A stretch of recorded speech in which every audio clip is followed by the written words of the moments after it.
Doctor दुआ का नमस्कार। साथ में मेरे देशवासियों, भाइयों और बहनों, आज मैं आस्था के दर्द की आवाज़ लेकर आया हूँ। आज मैं उस सच्चाई को उजागर करने आया हूँ जिसे हम सब जानते हैं लेकिन बोलने से डरते हैं। सवाल सीधा है, क्या धर्म अब सेवा नहीं व्यापार बन चुका है? क्या आस्था अब श्रद्धा नहीं बल्कि सिस्टम की कमाई बन गई है? आस्था का बाजीगरीकरण होने लगा है।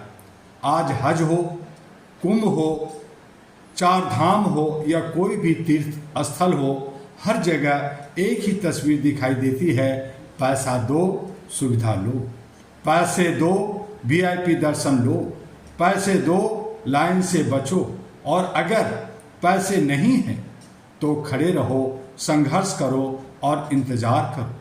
क्या यही धर्म है? क्या भगवान या अल्लाह तक पहुंचने के लिए भी अब पैकेज चाहिए? हज यात्रा सवालों के घेरे में आ गया है, उसकी व्यवस्था चरमरा गई है, या कहें कि लूट का बाजार हो गया है। मेरे भाई, हज इस्लाम का पवित्र कर्तव्य है। हर मुसलमान का सपना होता है इसे पूरा करना, लेकिन आज हकीकत क्या है?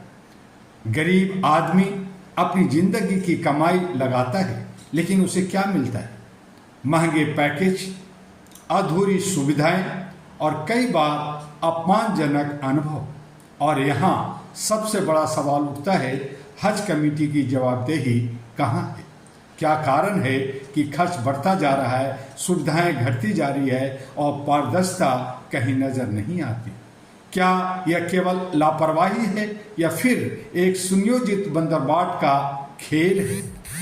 कुंभ और अन्य धार्मिक आयोजन में भी एक ही बीमारी है। अब आप कहेंगे यह तो सिर्फ हज की बात है। नहीं, कुंभ में भी यही हाल है, मंदिरों में भी यही हाल है, दरगाहों और तीर्थों में भी यही हाल है। वीआईपी संस्कृति हर जगह, ठेकेदारी और भ्रष्टाचार हर जगह, और आम श्रद्धालु हर जगह परेशान है। यह किसी एक धर्म का नहीं, पूरे सिस्टम का संकट है। लूट का तंत्र, आस्था पर कारोबार चल रहा है। आज एक खतरनाक गठजोड़ बन चुका है। कुछ प्रशासनिक संस्थाएं, कुछ सरकारी तंत्र, कुछ निजी एजेंसियां और कुछ तथाकथित धर्म के ठेकेदार मिलकर उन्होंने आस्था को रेवन्यू मूड बना दिया है। धर्म अब सेवा नहीं, इंडस्ट्री बन गया है। मानव अधिकारों का सवाल अगर हम उठाएं तो यह सिर्फ भ्रष्टाचार नहीं है, यह मानव अधिकारों का उल्लंघन है। जब गरीब व्यक्ति घंटों लाइन में खड़ा रहता है और अमीर व्यक्ति पैसे देकर सीधा अंदर चला जाता है, तो यह सिर्फ असमानता नहीं, यह अन्याय है, यह अन्याय है। अगर हम आत्ममंथन का समय देखें तो आज हमें खुद से पूछना होगा, क्या हमारी आस्था बिकाऊ है? क्या हम इस लूट को चुपचाप स्वीकार करेंगे? क्या हम अपने ही धर्म को व्यापार बनने देंगे? अगर जवाब नहीं है तो फिर खामोशी तोड़नी होगी। जनहित की आवाज पीआईएल का आह्वान भी यही कहता है कि आज अहरा all India human rights association global की ओर से मैं एक स्पष्ट मांग रखता हूं कि अब यह मुद्दा सिर्फ चर्चा का नहीं, यह मुद्दा कानूनी कार्रवाई का है। हमारी मांगे हैं, हज कमेटी और सभी धार्मिक संस्थाओं का स्वतंत्र ऑडिट हो, पैकेज और खर्चों में पूरी पारदर्शिता हो, वीआईपी और पेड दर्शन व्यवस्था का अंत हो, प्राइवेट एजेंट पर सख्त नियंत्रण हो, श्रद्धालुओं के अधिकारों के लिए पिलग्रिम्स राइट्स चार्टर बने, फास्ट ट्रैक शिकायत निवारण प्रणाली बने, और अगर यह नहीं हुआ तो हम जनहित याचिका पीआईएल के माध्यम से न्यायालय का दरवाजा खटखटाएंगे।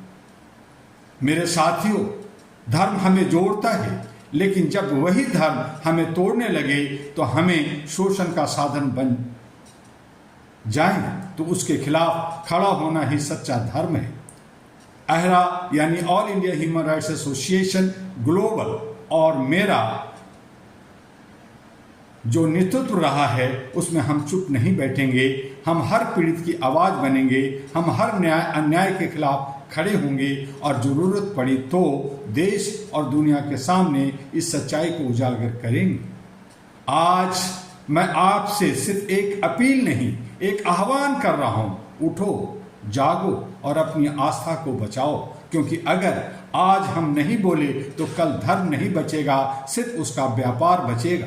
धर्म कभी बिकता नहीं और अगर बिक रहा है तो उसे बचाना ही सबसे बड़ा धर्म है।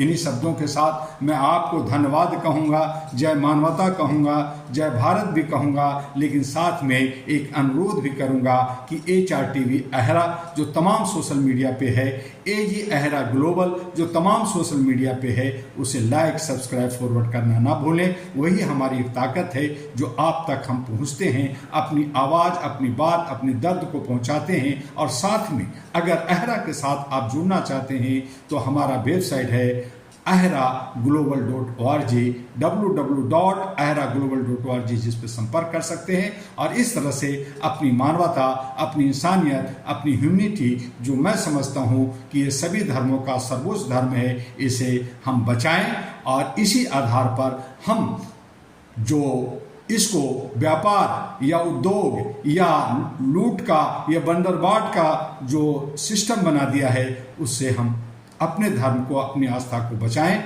और इस तरह से हमारे साथ जुड़े रहें। अंत में फिर से आपको डॉक्टर बुआ का हार्दिक नमस्कार।